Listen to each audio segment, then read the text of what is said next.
मजदूरों को गांव हमारे भेज दो सरकार, सूना पड़ा घर द्वार।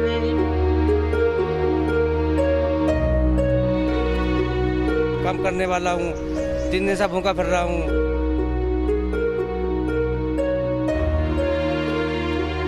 अब कहाँ पाए सरकार, इसलिए हम अपना घर जाना चाहते, अपना क्षेत्र जाना चाहते। चाहे आग उगले जमीन या शोले बरसाए आसमान, छोटे छोटे 3 बच्चे, खाने के लिए कुछ है ना, हम क्या करेंगे बताओ। 2 महीना हमने गुजारा कर लिया, इसका पालन कर लिया, नहीं हमारे पास खाने के लिए, हम बेबस हैं।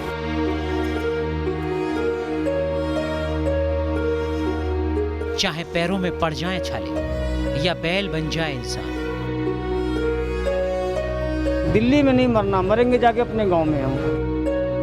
क्या खाएंगे, अब पैदल ही निकल लेंगे, साधन नहीं है तो पैदल ही जाएंगे घर पे।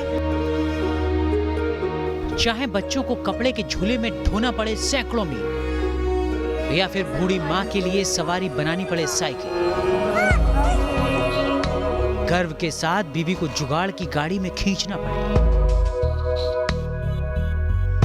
या गांव पहुंचने की खातिर रास्तों को खून से सींचना पड़े। चाहे पैदल चलते मासूमों को दूध के बदले दवाई पिलानी पड़े, आधी गोली देते हैं, आधी गोली आप देते हैं, या दिन भर के भूखे पेट में सूखी रोटी का निवाला खाना पड़े। चाहे चिलचिलाती गर्मी पड़े या धूल भरी आंधियां चले,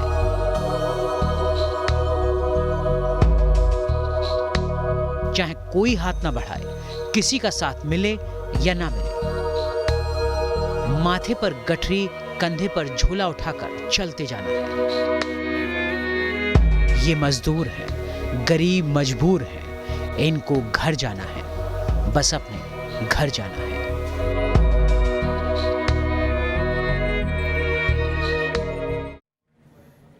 कोरोना ने हिंदुस्तान को अपनी गिरफ्त में ले रखा है। करीब 80,000 लोग अब तक इस जानलेवा वायरस की चपेट में आ चुके हैं, जबकि 2,500 से ज़्यादा लोगों की जान जा चुकी है। मगर अब कोरोना का कहर उन लोगों पर ज़्यादा टूट रहा है जो गरीब हैं, मजदूर हैं, मजबूर हैं, क्योंकि ऐसे लोगों के पास अब ना तो कोई रोज़गार बचा, ना ही खाने के लिए रोटी बची, जिसका नतीजा ये है कि अब देश भर के हज़ारों लाखों मजदूर सड़क पर हैं। मगर सड़क पर भी लगातार मुसीबतों का इन्हें सामना जो करना है।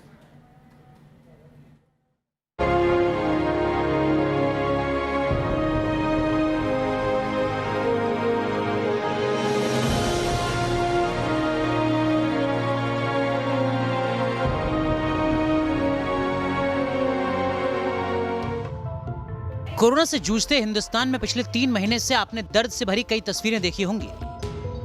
50 दिन से भी ज्यादा समय से जारी लॉकडाउन में फंसे लोगों की कई परेशानियां सुनी होंगी। किसी को घर से बाहर ना निकल पाने का मलाल है, तो कोई घर से काम करते करते बेहाल है। मगर आज जरा वर्क फ्रॉम होम करने वाले सड़क पर चलते इन लोगों को भी गौर से देखना है। चिलचिलाती धूप में सिर पर गठरी लादकर, छोटे छोटे बच्चों का हाथ थामकर चलते इन गरीब मजदूरों का दर्द भी महसूस कर लें। जरा सुन लीजिए कि जब एक झटके में काम धंधे बंद हो जाते हैं तो देश के मजदूरों पर क्या असर पड़ता है। कब तक हम लोग ऐसे काम चलाएंगे, कहाँ से पैसे जाएगा? रोज कमाते थे, रोज खाते थे। सर पैदल जाएंगे, क्या करेंगे? पेट है तो भागना ही पड़ेगा। ये भी सुन लीजिए कि जब अगले दिन खाना मिलने की उम्मीद भी खत्म हो जाती है तो कैसा महसूस होता है। कैसे भी जाएंगे, जाना तो पड़ेगा, यहाँ पे भूखे प्यासे कैसे रहेंगे? हाँ, अब खाने की कुछ दिक्कत है बहुत। साइकिल से इतना लंबा सफर कैसे तय होगा? अब करेंगे जैसे होगा वो तो। कैसा महसूस होता है जब औरत, मर्द, बच्चे, बुजुर्ग और महिलाएं सब एक साथ मिलकर हजारों मील का सफर तय करने के लिए पैदल ही निकल पड़ते हैं। और उस सफर में भी जब हम सफर नजरों के सामने साथ छोड़कर चला जाए तो कैसा महसूस होता है, ये भी जरूर सुनिएगा। मजदूरी करता है ना, और पैदल खाए पिए के ना मिलते रहे तो पैदल आवत रहना, तभी एक्सीडेंट हो गई। हो सकता है ये तस्वीरें आपको टीवी स्क्रीन पर खूबसूरत ना दिखें, पसीने में तरबतर लोग, धूप और भूख से निढाल चेहरे आपको अच्छे ना लगे, मगर फिर भी थोड़ा दिल मजबूत करके देखिएगा जरूर, क्योंकि ये वही मजदूर हैं जिन्होंने हमारे आपके घरों की ईंटें जोड़ी हैं।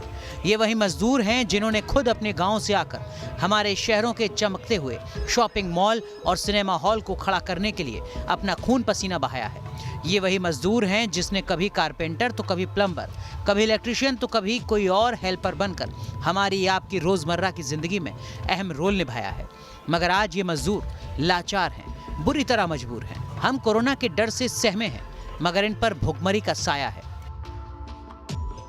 1500 किलोमीटर या 1000 मील इतनी दूरी की यात्रा करने के लिए मजदूर मजबूर है, क्योंकि उन्हें अपने इलाकों में जाना है। आपको क्या बंगाल जाना है, कलकत्ता जाना है? कलकत्ता जाना है। तो क्या पैदल ही जाओगे कलकत्ता? पैदल ही जाएंगे और क्या करेंगे। दिल्ली से कलकत्ता? हाँ। तो छोटे छोटे बच्चे भी साथ में? सब अलग अलग जगह जाएंगे ना। भाई आपको कहाँ जाना है? आपको कहाँ जाना है? कहाँ जाओगे? हाँ जी, झांसी जाएंगे। झांसी? तो झांसी तक बच्चे के साथ ऐसे ही चलोगे? बच्चा सर पे रहेगा? चलेंगे, साधन नहीं मिलेगा तो ऐसे चलना पड़ेगा।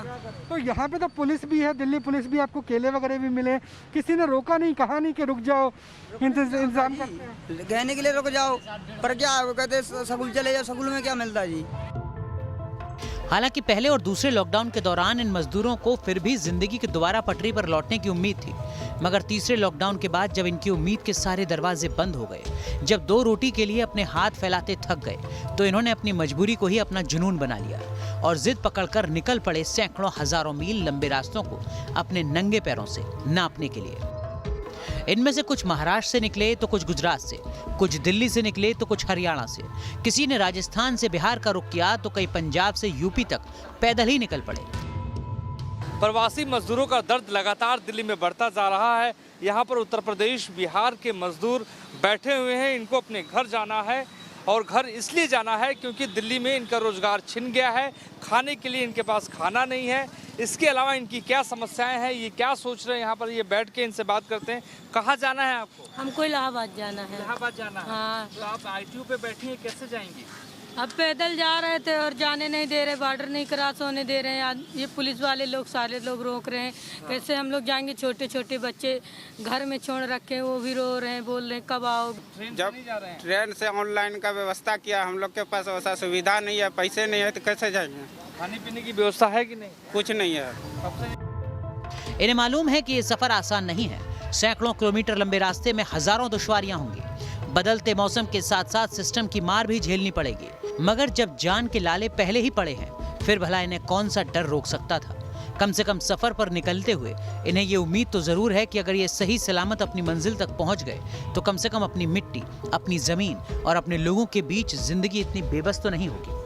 जो जा रहा है सर ना, अपने रिस्क पे अपनी जान को ना जोखिम में डालते हुए जा रहे हैं। यहाँ की प्रशासन पब्लिक को मार के भगाई जा रही है। तो कैसे जाएंगे? मतलब गाड़ी वगैरह का इंतजाम तो हो नहीं पाया, तो जाएंगे कैसे? नहीं, अभी जाएंगे जैसा मिलेगा साधन। अभी क्या करेंगे, अभी निकले हैं तो घर तो जाना ही है।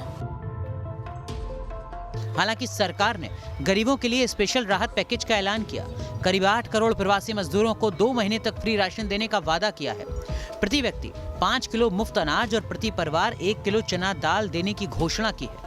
मगर हकीकत यह है कि योजनाओं को सतह पर उतरने में जितना वक्त लगता है, इन मजबूर मजदूरों के पास उतना वक्त भी नहीं है तो बस एक हौसला जो इनके कदमों को आगे बढ़ने से रुकने नहीं दे रहा है।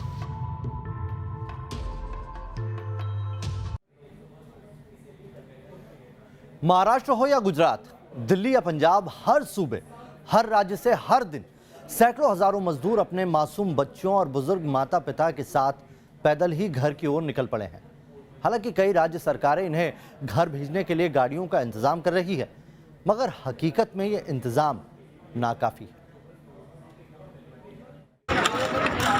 हजारों लोगों के इस हुजूम को जरा गौर से देख लीजिए।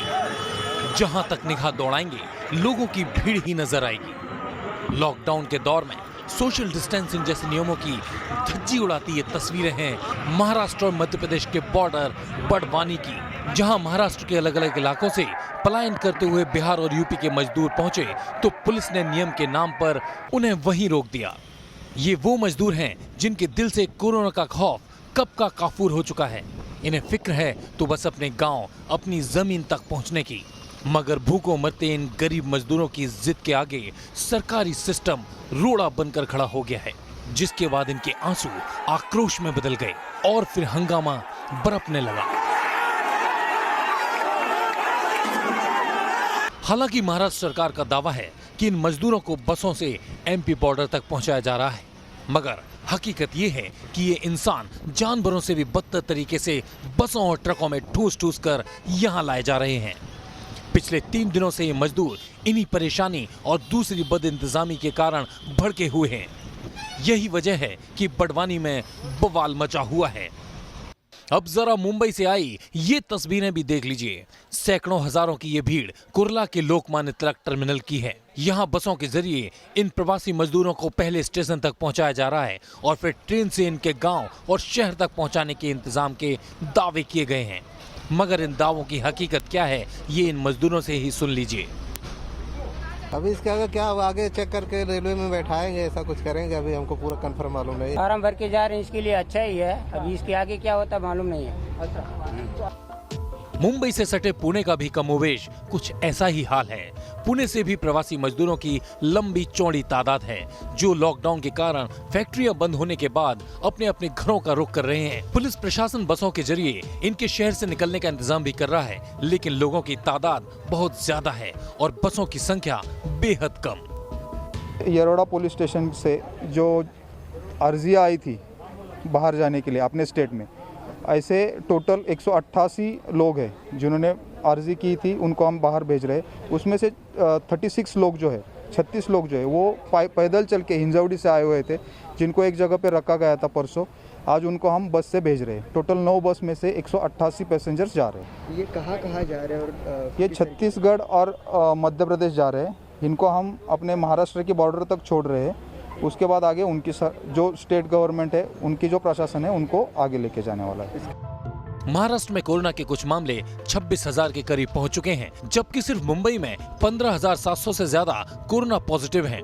वहीं कोरोना से मरने वालों की संख्या 1,000 के करीब हो गई है। पिछले 24 घंटे के दौरान महाराष्ट्र में 1490 से ज्यादा नए केस सामने आए हैं, तो वहीं पिछले 24 घंटे के दौरान कोरोना से 50 से ज्यादा मौतें हो चुकी हैं।